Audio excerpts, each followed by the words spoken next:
اعوذ باللہ من الشیطان الرجیم بسم اللہ الرحمن الرحیم اللہم صلی علی محمد وآل محمد وعجل فرجہم واما الحق فیشترط ثبوته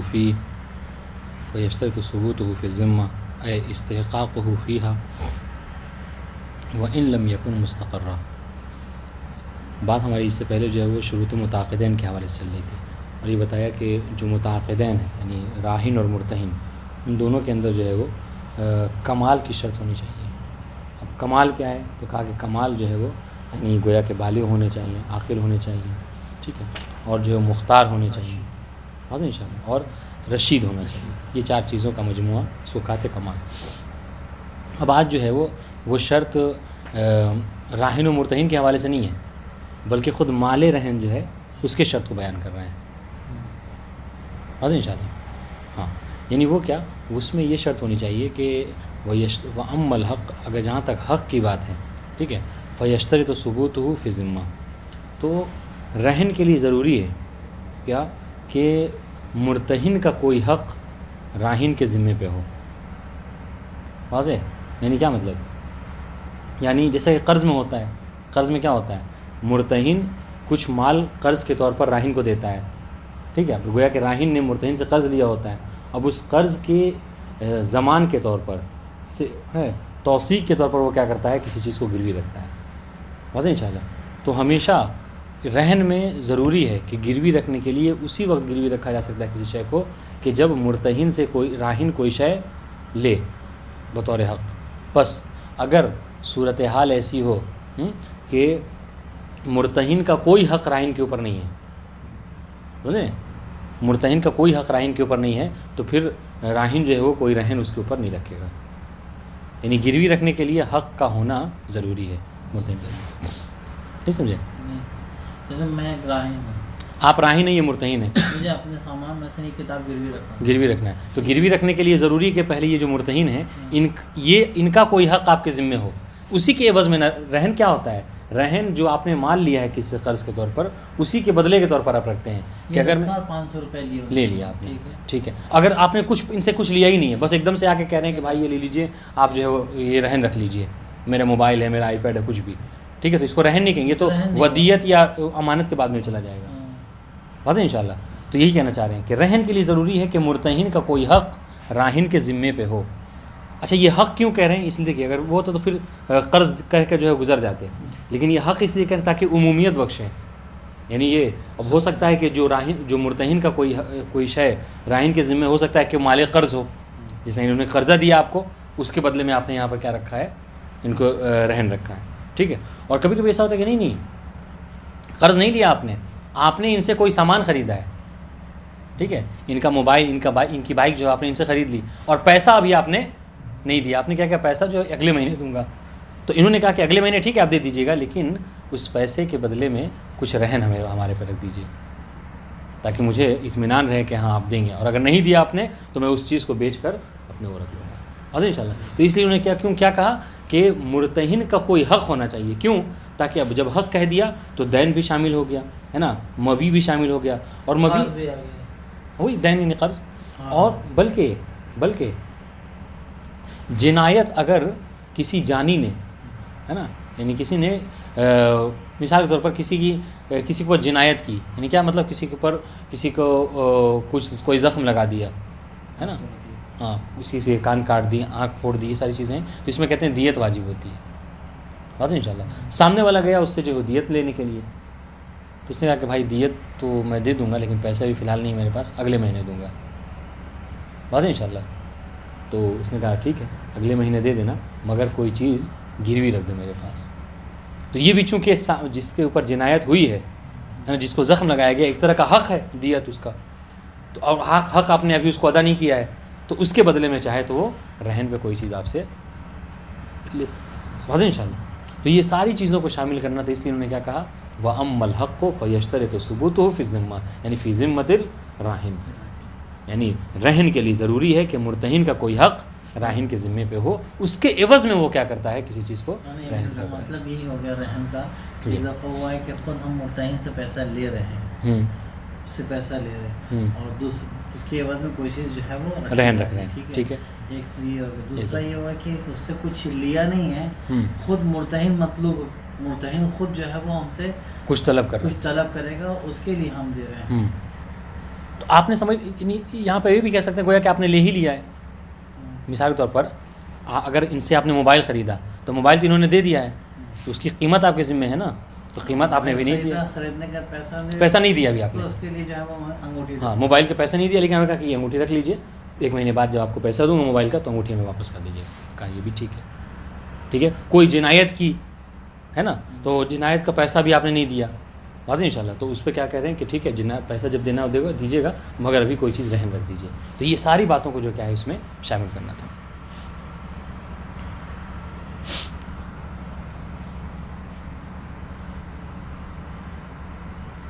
دیکھیے یہ بات ہے اس میں نہیں. ہاں وَأَمَّا الْحَقُّ فَيَشْتَرِطُ ثُبُوتُهُ فِي الذِّمَّةِ. ٹھیک ہے. جہاں تک حق کے حوالے سے شرط کی بات ہے، اب تک کیا شروط متعاقدین. اب حق میں کیا شرط ہے؟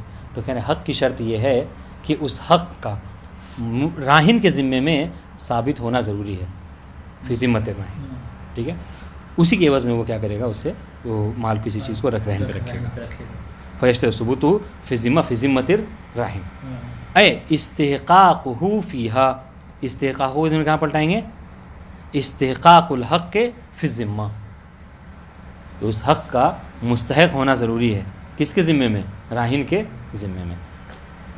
یعنی مرتہن راہن سے کچھ حق طلب کرے، جیسے کیا ہے اس نے قرض دیا ہے تو مال طلب کرنا چاہ رہا ہے، مبی دیا ہے تو ثمن طلب کرنا چاہ رہا ہے، اس کو کہتے ہیں. حاضر انشاءاللہ. وَإِن لَّمْ يَكُن مُسْتَقَرًّا، گرچہ وہ کیا ہے ابھی مستقر نہ ہو. ابھی اس کو سمجھیے گا، آج جو ہے وہ ہم عبارت کم پڑھیں گے، پورا مکمل نہیں کر پائیں گے چونکہ عبارت سخت ہے، مگر غور کیجیے گا، جہاں نہ سمجھ میں بتائیے گا. اب دیکھیے یہ بہت دقیق بات ہے. کہہ رہے ہیں وَإِن لَّمْ يَكُن مُسْتَقَرًّا، یعنی ہم نے کہا کہ مرتہن کا کوئی حق راہن کے ذمے میں ہونا چاہیے، گرچہ وہ مستقر ہی کیوں نہ ہو، گرچہ وہ مستقر نہ ہو. اچھا یہ مستقر نہ ہو مثلاً کیا؟ دیکھیے مثال دے رہے ہیں. مثال کے طور پر آپ نے ان سے کوئی چیز بیچی، ٹھیک ہے، آپ بائے، آپ مشتری، واضح انشاءاللہ. کتنے کی چیز بیچی؟ آپ نے 1000 روپے کی کوئی چیز بیچی، واضح انشاءاللہ. مبی انہوں نے لے لیا، ثمن آپ نے جو ہے وہ نہیں دیا. ٹھیک ہے. ثمن نہیں دیا. آپ نے یہ کہا کہ ثمن جو ہے وہ میں اگلے مہینے دے دوں گا مثلا، واضح انشاءاللہ. لیکن انہوں نے جب وہ چیز بیچی تھی نا، تو اس میں انہوں نے اپنے لیے خیار کر رکھا تھا. دیکھیے گا مستقر کیا ہے، انہوں نے اپنے لیے خیال رکھ رکھا تھا کہ ٹھیک ہے دیکھیے میں آپ کو بیچ تو رہا ہوں، مگر مجھے اختیار ہے جب چاہوں میں معاملے کو فسخ کر سکتا ہوں. آپ نے قبول بھی کر لیا، ٹھیک ہے چلیے مجھے کوئی حرج نہیں، آپ باطل کرنا چاہیں فسخ کرنا چاہیں کر سکتے ہیں. ٹھیک ہے. تو جب تک ان کو حق خیار ہے، مثلا 1 ہفتے تک انہوں نے شرط لگا لی تھی کہ 1 ہفتے تک ہم دیکھتے ہیں، اگر ہمیں موبائل کی ضرورت نہ ہوئی تو آپ کو بھیج دیں گے، لیکن 1 ہفتے کے اندر ان کو بہت اشد ضرورت ہو گئی تو یہ معاملے کو فسخ کر سکتے ہیں. تو انہوں نے اپنے لیے حق خیار، گرچہ بے میں یہ چیز نہیں ہے، لیکن بے میں یہاں پر یہ بھی کہا جاتا ہے کہ اگر بائے چاہے یا مشتری چاہے تو اپنے لیے خیار کا حق، خیار فسخ رکھ سکتا ہے، واضح انشاءاللہ. مگر ورنہ بے کے ذریعے سے جو آپ کو فسخ کا حق ملتا ہے وہ کیا؟ خیار مجلس کی صورت میں ملتا ہے، خیار عیب کی صورت میں ملتا ہے، خیار غبن کی صورت میں ملتا ہے، مگر 1 ہفتے تک کا خیار کہیں نہیں ہوتا. مگر آپ نے جب بے کیا تو اس طریقے سے کیا، جیسے ذہن کو قریب کرنے کے لیے مطلب مثال دے رہا ہوں، جیسے شادی ہوتی ہے نکاح میں، ٹھیک ہے، مرد کے لیے 4 شادیاں جائز ہیں، ہے نا، یہ مسئلہ بھی ہے. لیکن اگر عورت چاہے، خاتون چاہے تو وہ نکاح کے وقت ہی اپنے مرد پہ شرط رکھ سکتی ہے کہ تم دوسری شادی نہیں کرو گے، اور اگر اس نے قبول کر لیا تو ٹھیک ہے پھر وہ دوسری شادی نہیں کر سکتا.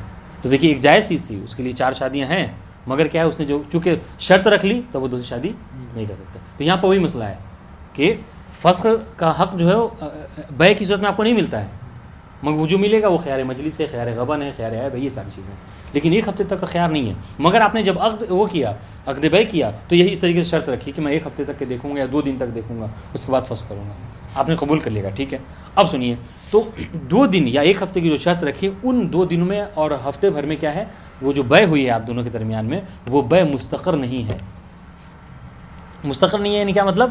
یعنی وہ باقاعدہ اس کے اندر مضبوطی نہیں ہے. کیوں؟ اس لیے کہ جب یہ چاہیں معاملے کو فسخ کر سکتے ہیں. تو یہ بے مستقر کب ہوگا؟ جب ان کا 1 ہفتہ جو شرط انہوں نے رکھا تھا فسخ کا وہ گزر جائے، یا 2 دن جو شرط رکھی تھی وہ گزر جائے، تب یہ بے آپ کے مستقر. یعنی کیا مطلب؟ اب یہ ثمن کے مالک ہوں گے اور آپ جو ہے وہ مبی کے مالک ہو جائیں گے، پھر گویا کہ عقد لازم ہو جائے گا، فسخ نہیں ہوگا اب یہ. واضح انشاءاللہ. تو اس کو کہتے ہیں مستقر. تو کہنے گرچہ مستقر نہ ہو پھر بھی کیا ہے اس مستقر نہ ہونے کی صورت میں بھی. اب یہ دیکھیے اب یہ کیا کہنا چاہ رہے ہیں. مثال کے طور پر آپ نے مبی بیچا, آپ نے کوئی سامان ان سے بیچا اور پیسے انہوں نے کہا کہ 1 ہفتے بعد دیں گے, ٹھیک, یعنی 1 مہینے بعد دیں گے, اور آپ نے 2 دن کا خیال رکھا تھا. تو ان 2 دن کے خیار کے درمیان میں بھی آپ چاہیں تو ان سے کوئی چیز جو ہے کیا ہے پیسہ جو نہیں دے رہے ہیں آپ لے سکتے ہیں بطور رہن. واضح انشاءاللہ. تو کہہ رہے ہیں کہ اگرچہ بیع اس طریقے سے ہوئی ہو کہ جو بیع غیر مستقر ہے اس میں بھی رہن رکھا جا سکتا نہیں رکھا جا سکتا, تو کہہ رہے ہیں جی ہاں رکھا جا سکتا ہے. واضح مسئلہ. یعنی ہم نے گویا کہ رہن رکھنے کے لیے مستقر ہونے یا نہ ہونے کی شرط نہیں ہے, تو غیر مستقر میں بھی رہن رکھا جا سکتا ہے. جی ٹھیک ہے. اے استخفاف وَإِن لَمْ يَكُنْ مستقر, اگرچہ وہ مستقر نہ ہو. کل قرض, دیکھیے یہ کس کی مثال ہے, مستقر یا غیر مستقر کی؟ یہ مستقر کی مثال ہے. جیسے قرض ہے, ٹھیک ہے, قرض انسان لیتا ہے, ہم نے آپ سے آ کے قرض مانگا, آپ نے ہمیں 5 لاکھ قرض دیا مگر کہا کہ کوئی چیز گروی رکھی ہے, ٹھیک ہے, تو یہ مستقر ہو گیا, اس میں کوئی فسخ اور یہ سب کی سوال کا مسئلہ ہی نہیں ہوتا ہے. تو یہ کل قرض جیسا قرض میں ہوتا ہے. اس طریقے سے ثمن مبیع. تو قرض اگر ایسا ہوگا کہ ہم آپ سے قرض لے رہے ہیں, آپ کہہ رہے کوئی چیز رکھو, تو رہن میں آ جائے گا. تو رہنے کی بات کر رہے ہیں ہم. مثال دینا قرض بھی, ہاں, تو قرض بھی مستقر ہے, یعنی یہ کہہ سکتے ہیں آپ, یعنی قرض یہاں پہ مستقر نہیں. رہن میں آ جائے گا. جی ایک ہوتا ہے قرض دیا, مثلا میں نے تم سے لے لیے 500 روپے قرض دے لیے بغیر کسی چیز کے, نہ رہن نہ کچھ ہے نہ گروی, وہ تو عام قرض ہو گیا. اگر جو قرض کے مقابل میں کچھ دے گے تو یہ رہن, یہ رہن, تو وہ قرض ہی رہے گا, لیکن وہ قرض ہی ہے مگر قرض میں رہن کی بھی دخالت ہو جائے گی. چونکہ رہن کہتے ہی کسے ہیں, رہن کہتے ہیں, رہن اس وثیقے کو کہتے ہیں کہ جو قرض کے مقابلے میں رکھا جاتا ہے. جس نے قرض دیا اس نے چالاکی کی, ہاں سامان لے لیا. تو یہ شریعت کا حکم بھی تو ہے. مسئلہ کیا ہوتا ہے, دیکھیے جو ہم اور آپ جو مطلب جو موثق لوگ ہیں ان کے ہیں تو ٹھیک ہے, لیتے ہیں اور دے دیتے ہیں. بعض ایسے لوگ بھی معاشرے میں ہوتے ہیں, آپ کا خود اس کا سامنا پڑا ہوگا کہ جو لوگ کیا ہے یہ لیتے ہیں لیکن جو وہ دیتے نہیں ہیں جلدی, سمجھ رہے ہیں. تو ان کے لیے یہی ہے کہ اگر آپ کوئی چیز ان کی رکھ لیجئے تو ان کے ذہن میں ہمیشہ بات کھٹکتی رہے گی کہ جب تک ہم نہیں دیں گے وہ نہیں ملے گا. ہاں ہوتا ہے ایسا بہت. تو اسی سنیے, کل قرض و ثمن المبیع, اس طریقے سے مبی کا ثمن, جیسا یہ مثال ابھی ہم نے دی تھی, کون سے کہ آپ نے کوئی چیز بیچی, ٹھیک ہے, اور اس کی قیمت جو ہے کیا ہے انہوں نے کہا کہ میں بعد میں دوں گا, وہ ثمن المبیع. تو آپ تو کیا کہا, ٹھیک ہے آپ قیمت بعد میں دیجیے گا لیکن جو ہے کوئی چیز رہن رکھ دیجیے. ولو فی زمن خیار, گرچہ وہ زمن خیار میں ہی کیوں نہ ہو, وہی جو آپ نے 2 دن یا 5 دن کا خیال رکھا تھا اس میں بھی چاہیں تو رہن پہ چیز رکھ سکتے ہیں. واضح انشاءاللہ. جی اسی طریقے سے ودیت و یہ ساری حق کی مثالیں ہیں, یعنی سارے حق کے فروع ہیں. ودیت و بعد استقرار الجنایہ, اس طریقے سے دیت, کسی نے کسی کے اوپر کوئی جنایت کی, ٹھیک ہے, اور ایسی جنایت کی کہ جس پر دیت واجب ہوتی ہے. اچھا ایک اور بات دیکھیے کیونکہ یہ سمجھنا ضروری ہے, آگے عبارت یہی ہے. دیت کی بھی شرط ہے دیت واجب ہونے کی. اگر مثال تو کسی نے کسی پر زخم لگایا, ٹھیک ہے, تو دیت کیا مطلب ایسا ہوتا ہے کہ زخم لگاتے ہی اس پہ کہیں گے ابھی اتنی دیت ہوگی تمہارے پہ, کیا نہیں؟ ہاں آسن تو نہیں, اس کے لیے ہوتا ہے کہ دیت جو لگاتے, اگر کسی نے کچھ پہ جنایت کوئی وہ کیا, زخم لگایا, تو اس کو دیکھتے ہیں کہ اس کی انتہا کیا ہے اس زخم کی. یعنی کیا مطلب, ایک ہوتا ہے کہ مطلب جو اس نے زخم لگایا وہ جلد پر ہی لگایا ہے, لیکن وہ جلد پر ابھی ہے, 2 دن بعد جو کیا ہے وہ گوشت اور اس کے بعد پھر ہڈی تک پہنچ سکتی ہے. تو اس میں دیت کے واجب, ہاں دیت واجب ہونے میں یہ دیکھا جاتا ہے کہ اس زخم کی انتہا کیا ہے. ڈاکٹر وغیرہ دیکھ کے بتائیں کہ ہاں اب یہ اس سے زیادہ آگے نہیں بڑھے گا. تو جو اس کی انتہا ہے اسی زخم کی انتہا کو دیکھتے ہوئے دیت واجب ہوتی ہے. کیوں؟ اس لیے کہ جلد کی دیت الگ ہے, اگر زخم پہ گوشت پہ خون زخم لگایا تو اس کی دیت الگ ہے, ہڈی تک پہنچ گیا تو اس کی دیت الگ ہوتی ہے. جی ہاں. تو ودیت و بعد استقرار الجنایہ, یہ اب یہ بات سمجھ میں آئے گی. دیت کب؟ جب جنایت مستقر ہو جائے. مستقر کب ہے؟ یعنی ہاں جب ہاں زخم کی انتہا سمجھ میں آ جائے. وہ ہوا, اب یہ استقرار جنایہ کیا ہے یہ کہہ رہے ہیں, وہ ہوا انتہا ہوا, یعنی وہ جنایت کی انتہا ہے. یعنی یہ جو زخم لگایا اس نے, یہ کہاں تک پہنچے گا یہ زخم؟ اگر جلد تک ہی رہ جائے تو یہ الگ بات ہے. الا الحد الذی لا يتغیر موجبہ, یعنی ایسے حد تک کہ جہاں پہ جانے کے بعد اس کا موجب جنایت جو کیا پھر نہ بدلے. ٹھیک ہے، یعنی ڈاکٹر نے دیکھا، کہہ دیا کہ ہاں اب یہ گوشت تک کے نہیں پہنچے گا مثلا، یا گوشت میں اگر زخم لگائے تو یہ ہڈی تک سرایت نہیں کرے گا، بس انشاءاللہ. تو بس جہاں جیسا زخم ہے اسی حساب سے دیت واجب ہوگی. تو اب سنیے، اب دیت واجب ہو گئی کس کے اوپر؟ جانی کے اوپر، جس نے جنایت کی، اس میں فائل جس نے جنایت کی اس کے اوپر دیت واجب ہے. سامنے والے نے کہا کہ تم دیت پے کرو، ادا کرو. اس نے کہا کہ ٹھیک ہے دیت واجب ہے، ہم شریعت کو مانتے تسلیم کرتے ہیں، ہم آپ کو دیت دیں گے، مگر ابھی میرے پاس پیسے نہیں ہیں. تو سامنے والے کو حق ہے کیا؟ چونکہ ایک طرح کا حق ہے اس کے اوپر، واضح انشاءاللہ. تو وہ کہے گا کہ آپ جو ہے کوئی چیز ہمیں رہن پہ رکھ دیجیے، اور جب پیسہ دینا ہوگا تو لے کے اس کو واپس لے لیجیے گا، واضح انشاءاللہ. تو یہ بھی اس میں شامل ہے. سنیے، ودیۃ بعد، دیکھیے گا عبارت پہ غور کیجیے گا، ودیۃ بعد استقرار الجنایہ، یہ بعد کا استعمال کر رہے ہیں، یہ ضروری ہے بعد کا، ٹھیک ہے، جنایت کے مستقر ہونے کے بعد. اور جنایت کیا ہے؟ وہ ہوا انتہا الجنایہ الی الحد الذی لا یتغیر موجبها، یعنی ایسے حد کہ جس کے بعد جو کیا ہے وہ جنایت کے موجب، جنایت کا سبب جو ہے پھر نہ بدلے، ٹھیک ہے. لا قبل الانتہا، انتہا سے پہلے نہیں، یعنی ایسا نہیں کہ اب زخم لگائے فوراً جو کہہ دیا کہ یہ دیت اتنی واجب. تو ابھی کیا، ابھی زخم تو مطلب جلد پہ ہی پہنچا ہے، حالانکہ وہ کل چل کر جو ہے وہ ہڈی تک پہنچ سکتا ہے. جی، لا قبل الانتہا، واضح انشاءاللہ. لأن ما حصل بها في معرض الزوال بالانتقال الى غيره، اس لیے کہ جو چیز حاصل ہوئی یعنی جو زخم لگا ہے وہ ابھی معرض زوال میں ہے. یعنی کیا مطلب؟ یعنی دن بدن وہ بد سے بدتر ہوتا جائے گا.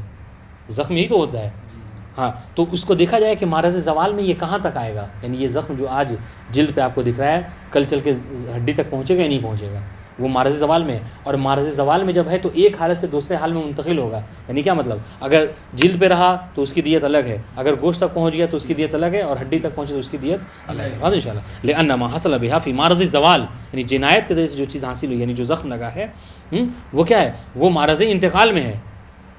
ہاں، کیا مطلب؟ یعنی ایک سے دوسرے حال میں منتقل ہو رہا ہے الی غیرہ. جی.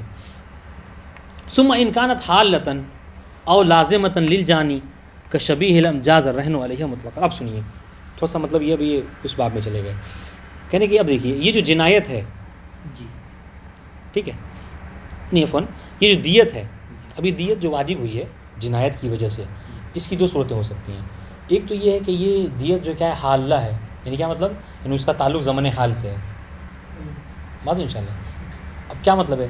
یعنی دیکھیے کچھ جنایت ایسی ہیں کہ جو جن کا تعلق حال سے، مطلب زخم لگایا اور اس پر جو ہے، اور جس نے زخم لگایا جانی کے اوپر فوراً یہ ہے کہ وہ دیت نکال کر دے دے، واضح انشاءاللہ. البتہ وہ طے ہو جائے کہ یہ مطلب یہاں تک انتہا ہے زخم کی، لہٰذا اتنی دیت واجب ہے، ٹھیک ہے، اور آپ جو اس کو ادا کریں گے. لیکن اس کے مقابلے میں کیا ہے؟ اس کے مقابلے میں کچھ دیت ایسی ہے کہ جو حال نہیں ہے. یعنی کیا مطلب؟ یعنی فوری طور پر واجب تو ہو جاتی ہیں، مگر اس کی ادائیگی میں شریعت نے کہا ہے، ہاں ادائیگی میں شریعت نے اس کو مہلت دے رکھی ہے. جیسے کیا ہے؟ جیسے اگر کسی نے قتل خطا کیا ہے، ٹھیک ہے، قتل خطا کیا ہے، مثلا کیا ہے قتل خطا؟ مثلا کیا مطلب؟ یعنی وہ مار رہا تھا کسی اور کو، ٹھیک ہے، اور لگ گیا کسی اور کو، واضح انشاءاللہ. قتل خطا کیا اس نے. تو قتل خطا میں کہتے ہیں کہ جو دیت واجب ہوتی ہے نا، وہ دیت واجب اس جانی کے اوپر، اس قاتل کے اوپر واجب نہیں ہوتی ہے، بلکہ قاتل کے جو رشتہ دار ہوتے ہیں باپ کی طرف سے، ٹھیک ہے، یا اس کے جو ورثہ ہوتے ہیں بیٹے وغیرہ، ان سب کے اوپر جو کیا ہے دیت واجب ہوتی ہے. مقتول کے نا، یہ قاتل کے نہیں، قاتل نے وہ قتل و قاتل نہیں کیا نا، تو اس کو دیت دینا ہے. ان کے رشتہ کی ہوگی. ہاں، یہ تو اس نے قتل خطا کیا ہے نا، تو شریعت نے یہ اس کے لیے وہ دے رکھا ہے، یعنی چھوٹ دے رکھی ہے. شبیہ بالعمد، دیکھیے قتل کیا ہے؟ قتل کبھی کبھی عمد ہے، یعنی جان بوجھ کے قتل کیا ہے، تو اس کا تو کہتے ہیں عمد کی قصاص ہے. اس نے قتل کا تو ورثہ چاہے تو اس کو قتل کر سکتے ہیں، ٹھیک ہے. اور اگر دیت پہ بات آئی تو وہ الگ سی بات ہے، لیکن قصاص. شبیہ بالعمد ہے، مثلا کیا ہے شبیہ بالعمد کی مثال؟ مثلا وہ اس نے اس کو مارا ہے، باقاعدہ دونوں میں لڑائی ہوئی تو دونوں ایک دوسرے کو مار رہے تھے، مگر مارنے کا ارادہ نہیں تھا، مگر ایسا گھوسا لگ گیا کہیں ایسی جگہ پہ کہ وہ مر گیا. تو یہاں پہ کہتے ہیں ٹھیک ہے عمد نہیں ہے مگر شبیہ بالعمد ہے، یعنی عمد جیسا. کیوں؟ اس لیے کہ گھوسا تو اس نے چلایا ہے، لات تو ماری ہے، مگر بہرحال وہ مر گیا، تو یہ شبیہ بالعمد ہے. اس کا حکم یہ شبیہ بالعمد یہ دے گا، جانی ہی دے گا، جس نے مارا ہے وہ دے گا. جی وہ نہیں، قصاص نہیں ہے، قصاص نہیں ہے، اس میں وہ دیت ہے لیکن وہ دے گا جانی. اب ایک اور صورت حال ہے، وہ کیا ہے؟ خطا کی. خطا میں یہ ہوتا ہے کہ شریعت نے یہ چھوٹ دے رکھی ہے، وہ اس نے اصلاً تیر اس کے اوپر چلایا ہی نہیں ہے، وہ تو شکار پہ گیا ہوا تھا، تیر اس کو چلا رہا تھا، بیچ میں یہ آ گیا سائیکل لے کر مثال طور پر، وہ آ گیا بیچ میں اور اس کے گلے پہ لگ گیا تیر. واضح انشاءاللہ. تو اصلاً اس کا ارادہ ہی نہیں تھا کہ کسی انسان پر وہ تیر چلا رہا ہے. ٹھیک ہے، تو اس لیے اس کو خطا کہتے ہیں، ورنہ وہاں پہ ارادہ تھا اس کو مارنے کا، یہ بتا زخم لگانے کا ارادہ تھا لیکن وہ مر گیا. یہاں تو قتل خطا میں کہتے ہیں. سنیے گا ابھی بات سنیے گا. قتل خطا میں جو دیت ہے کس پر واجب ہوتی ہے؟ کہہ رہے اس کے باپ اور بیٹے ان سب کے اوپر، جو رشتہ دار ہیں ان کے اوپر ہوتی ہے. اس پر بھی دینے کی ادائیگی. سنیے، اس پر بھی 3 یعنی جو دیت واجب ہوئی مثلا 3 لاکھ، ٹھیک ہے، تو اس میں 3 سال کی مہلت ہے، ایک سال کہ ہر سال پہ ثلث دینا ہے. 3 لاکھ مثلا ہے دیت، تو 1 سال گزرا تو 1 لاکھ دے دیجیے، پھر دوسرے سال پہ 2 لاکھ نہیں وہ 1 لاکھ اور پھر تیسرے سال میں 1 لاکھ اور دے دینا ہے. ہر سال پہ ثلث دیت کی قیمت آپ کو ادا کرنی ہے. کسے؟ وہی اس کو کہتے ہیں عاقلہ کہتے ہیں. عاقلۃ المدد جانی کہتے ہیں. واضح انشاءاللہ. تو اب جب یہ صورت حال سمجھ میں آ گئی، اب یہاں پہ کہہ رہے ہیں کہ وہ انکانت حالتاً، کہہ رہے کہ ثم انکانت حالتاً، اگر دیت جو کیا ہے حالہ ہو، یعنی ٹھیک ہے زخم لگایا اور اس نے جو اس کو دیت واجب ہو. جی یا پھر نہیں، اور لازمۃ للجانی نہیں حالہ، اور یہ کس کے اور حالہ ہے؟ ایک صورت حال یہ ہو گئی، ٹھیک ہے، کہ اس کو دینا ہے. اور دوسری صورت حال یہ ہے کہ نہیں یہ حالہ نہیں ہے بلکہ کیا ہے؟ بلکہ لازمۃ للجانی، یہ جو جس نے جنایت کی ہے اس کے اوپر لازم ہے. جس نے جنایت، جس نے قتل کیا ہے مثلا، ٹھیک ہے، جس نے زخم لگایا اس کے اوپر واجب ہے. اچھا یہ کب ہے؟ کہا کہ شبیہ العمد، جیسا کہ شبیہ عمد. آمدن کرے اور شبیہ عمد میں کرے. ہاں آمدن میں تو اس کو قتل ہی کر دینا ہے، وہی ہے قصاص. شبیہ عمد میں یہ ہے کہ اس کو خود ادا کرنا ہے، اس کے باپ سے، اس کے بیٹے سے، چچا وغیرہ سے کوئی ربط نہیں. جی تو دیکھیے کشبیہ العمد جاز الرہن علیہما مطلقاً، تو ان دونوں کے اوپر رہن رکھنا ٹھیک ہے مطلقاً جائز ہے. یعنی کیا مطلب؟ یعنی اس نے زخم لگایا تھا، آیا اس نے مانگنے کے کبھی پیسے نہیں بعد میں دوں گا، تو ٹھیک ہے رہن پہ کچھ چیز رکھ دو، تو دونوں صورتوں میں رہن رکھ دیا جائے گا. واضح انشاءاللہ سب اس کو قبول کریں. مطلقاً یعنی کیا مطلب؟ یعنی بلا فرق بین حلول زمان دیا اور عدم ہی، چاہے وہ دیت کا زمانہ حائل ہو گیا ہو، آ گیا ہو، یا ابھی نہ آیا، دونوں صورتوں میں بہرحال واجب ہے اس کے اوپر. نہیں اگر رکھنا چاہے رہن تو رکھ سکتا ہے. لیکن جہاں تک بات ہے وہ فی الخطا، اگر اس نے جو جنایت کی ہے وہ جنایت خطا ہے، قتل خطا کر دیا مثلا، اور خطا کیا؟ خطا محض ہے. مثلا خطا محض یہی ہے کہ اصلاً وہ اس کا انسان پہ ارادہ ہی نہیں تھا، تیر کسی جانور پہ چلا رہا تھا. تو کیا کریں؟ لا یجوز الرہن علیہا قبل الحلول، ٹھیک ہے. تو جب تک وہ زمانہ حائل نہ ہو جائے، یعنی کیا مطلب؟ اب دیکھیے اب اس کا حکم جو کیا وہ آپ کے ذہن میں رکھیے تب سمجھ میں آئے گی بات. اب قتل خطا کیا ہے تو قتل خطا میں دیت کس کو واجب ہے؟ اس کے عاقلہ کے اوپر، اس کے رشتہ داروں کے اوپر. اور کیسے واجب ہے؟ کہا کہ ہر سال ثلث دینا ہے. تو جب تک سال نہیں آیا ہے تو اس میں ہے شبہ میں ہے تو ہر سال نہیں یہ شبہ میں نہیں، قتل خطا میں ہے. قتل خطا میں تھوڑا کم گناہ کیا نا اس نے، تو اس لیے اس پر کہتے ہیں اس کو نہیں دینا ہے. شبیہ عمد میں تو بہرحال اس نے گھوسا وغیرہ تو چلایا ہے، تو بہرحال اس کو تو ارادہ تھا مارنے کا، اس کو ہاں قتل کرنے کا ارادہ نہیں تھا، تو اس میں اس کی غلطی تو ارادہ اسی سے لیا جائے گا. ختم ہے تھوڑا سا اس کی گناہ جو ہے اس میں لیجیے تخفیف، ہاں گناہ نہیں ہے. تو اس میں کیا کہتے ہیں؟ اس میں کہہ رہے ہیں رشتہ دار دیں گے، اور رشتہ دار کو بھی کیا کہا کہ ہر سال جو ہے آپ کو ثلث قیمت دینی ہے. جی ہر سال. تو کہہ رہے ہیں جب تک کہ ابھی یہ سال نہیں آیا ہے تو قبل الحلول کیا ہے؟ کہہ رہے کہ لا یجوز رہن نہیں رکھنا ہے. اس سے کہ جب تک حق ثابت ہی نہیں ہوا ہے. اب اس کی دلیل سنیے گا، بہت اچھی دلیل ہے. وہ تو قتل ہو کے مر گیا کیا؟ اب کیا ثابت کرنا؟ اب دیکھیے اچھا سوال ہے. نہیں سوال صحیح ہے، جو ادا کرنا ہے نہیں دیکھیے نہیں سنیے سوال صحیح ہے. اب اس بات تب جا کے بارے سمجھ میں آئے گی. انہوں نے کہا کہ حق تو ثابت ہو گیا، سامنے والا قتل ہو گیا، اگرچہ قتل خطا ہی صحیح ہو گیا. اور جو کیا ہے اور کس کو دینا ہے یہ بھی سمجھ میں آ گیا کہ رشتہ دار کو دینا ہے. لیکن پھر بھی یہاں پر کہہ رہے ہیں کہ پھر بھی رہن نہیں رکھا جائے گا، کیونکہ ٹائم نہیں ہے نا پیسے دینے کو. نہیں اس لیے اگر یہ بات ہے تو پھر اس سے پہلے بھی تو ٹائم نہیں تھا. مثلا اماؤنٹ فکس نہیں ہوا ہے کیا؟ نہیں، کس کو دینا ہے یہ فکس نہیں ہوا ہے. بس یہ کہا گیا ہے کہ رشتہ دار دیں گے، اس کے جو ابوی رشتہ دار ہیں وہ دیں گے، لیکن کس کو دینا ہے یہ نہیں پتہ ہے، یہ طے نہیں ہے. اور شریعت کیا کہتی ہے؟ طے کب ہوگا؟ یعنی قتل کرتے ہی طے نہیں ہو جائے گا کہ جو جو رشتہ دار ہیں ان کو دینا ہے، نہیں. جب سال گزر جائے گا اور سال گزرنے کے بعد جب وہ وقت ادائیگی آئے، جب دیت دینے کا وقت آئے گا، تب دیکھا جائے گا کہ اس کے رشتہ داروں میں کون کون زندہ ہے ابھی. واضح انشاءاللہ. تو جو لوگ اس وقت زندہ ہیں ان کے اوپر واجب ہے کہ وہ دیت دیں. ہو سکتا ہے کہ جب اس نے قتل کیا ہے تو اس کے رشتہ داروں میں چچا وغیرہ زندہ تھے، لیکن چچا بوڑھے تھے، سال بھر سے پہلے جو کیا ہے ان کا انتقال ہو گیا، تو جب ٹپک گئے تو ان کے اوپر واجب نہیں. ایسا کیوں رشتہ دار دیں گے، وہ کیوں نہیں دیں گے؟ تو شریعت نے تخفیف برتی ہے. لیکن اگر مثلا خود وہ جو جس نے قتل کیا ہے خود اتنا پیسہ مال رکھتا ہے کہ وہ دے سکتا ہے، قتل خطا ہی کیوں نہ ہو. میرے پاس مثلا میں نے جان بوجھ کے نہیں قتل کیا، غلطی سے قتل ہو گیا کسی سے میرا، اور میں اتنا مالدار ہوں، میں خود ہی دے دوں. بہرحال پھر بھی یہ واجب، بہرحال اب شریعت کے مسئلے ہے، واجب یہ عاقلہ کے اوپر ہی ہے. یعنی ضروری ہے کہ وہ لوگ خاندان والے وہ خاندان کو خود دے دے گا کہ تم دے دو. سمجھ رہے ہیں؟ اب ہو سکتا ہے کوئی ہیلا وغیرہ نکالے، سمجھ رہے ہیں، جیسے ان سے وہ دے دیں گے اور ہر ایک کو مثلا ایک BMW جو ہے وہ گفٹ کر دے بھائی مثلا. تو یہ ہیلا ہو سکتا ہے، واضح. لیکن واجب بہرحال انہیں کے اوپر ہے. تو دیکھیے وہ تو یہ وجہ سمجھ میں آئی کہ قتل خطا میں کیوں نہیں رہن واجب ہے. تو کہہ رہے وہ اس لیے کہ چونکہ ابھی کس کو دینا ہے یہ جو ہے وہ معین نہیں ہے.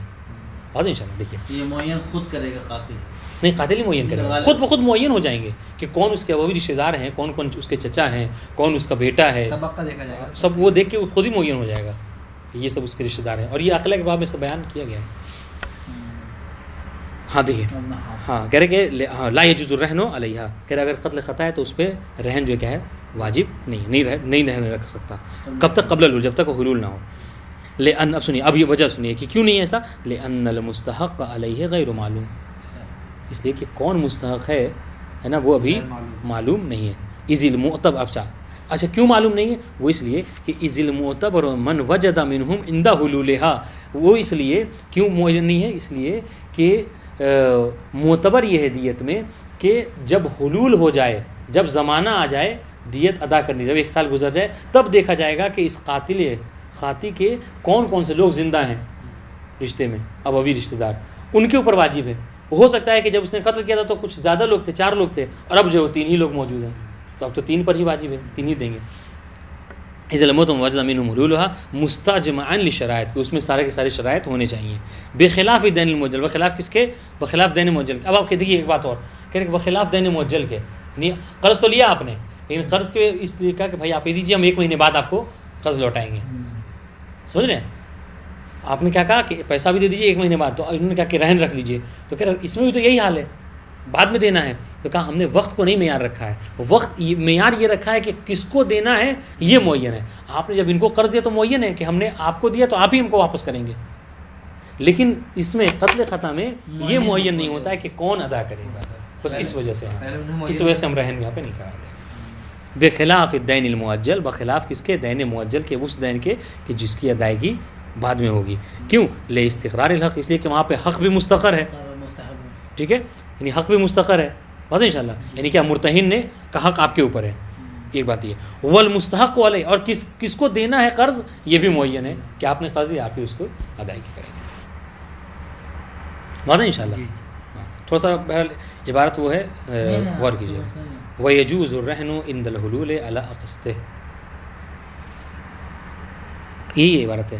یہی وَيَجُوزُ الرَّهْنُ عِنْدَ الْحُلُولِ ہاں عَلَىٰ قِسْطٍ، اللہ قسط ہی.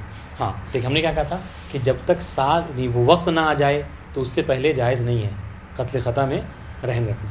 لیکن اگر ایک قسط اس کی آگے، ہم نے کہا کہ 3 قسط میں ادائیگی کرنی ہے قتل خطا میں، ایک قسط سال گزر گیا، ایک سال گزر گیا اور اس کی ادائیگی کا جو کی ڈیٹ جو ہے وہ آ گئی، تو سامنے والا جو یعنی کہ ورثہ آیا اور انہوں نے کہا کہ بھیا آپ کے اوپر دیت واجب ہے وہ ادا کیجیے، ایک قسط اور ڈیٹ آ گئی. تو انہوں نے کہا کہ ڈیٹ تو آ گئی ہے لیکن یہاں پر ابھی ہمارے پاس پیسہ نہیں، ہم اس کو بعد میں دیں گے. یہاں رہن رکھیں. ہاں اب چونکہ یہاں پر وہ حال ہو گیا تو اب سب کے سب معین ہو گئے کہ کس کو دینا ہے، تب یہاں پر جائز ہے کہ وہ کیا کرے، رہن رکھ لیں. تو انہوں نے کہا ٹھیک ہے آپ بعد میں دے دیجیے گا، مگر فی الحال ہمیں کوئی چیز رہن کے طور پر چاہیے. ورثہ نے مانگا تو یہاں پر جائز ہے کہ رہن رکھا جائے. اور انشاءاللہ